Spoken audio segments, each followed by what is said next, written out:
Today I'm going to show you guys how to resolve the disk defragmenter not working and your task scheduler is not opening up on your Windows device.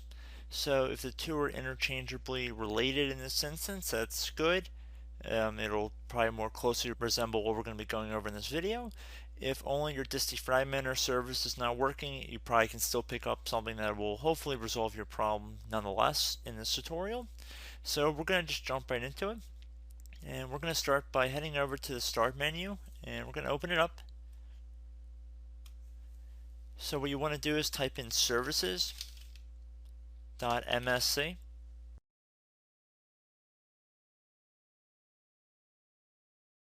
Should be listed as a desktop app on Windows 10. Earlier versions of Windows should just say services. So left click on that.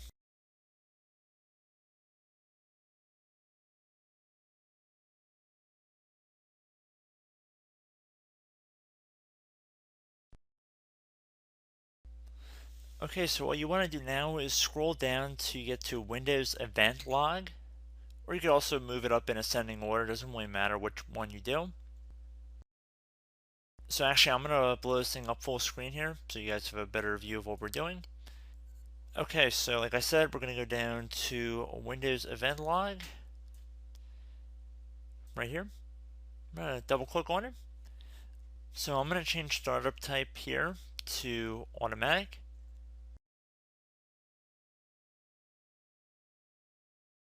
Then I'm going to click on apply. And that should start up the service. If it does not, you want to click on the start button here. You want to make sure the service status says running after you've changed the startup type to automatic. Once you're done doing that, click on OK.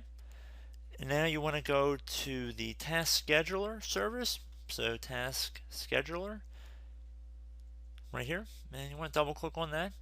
And if it's not set to automatic and running, you want to enable it. So if these options are not grayed out for you, you want to start up the service and then click apply and OK. So you want to start that up as well if it's not already. And then once you're done doing that, you can close out of this window. Try to open up the disk defragmenter again, and hopefully your issue has been resolved. So I hope this brief tutorial helped you guys out, and I will catch you in the next tutorial. Goodbye.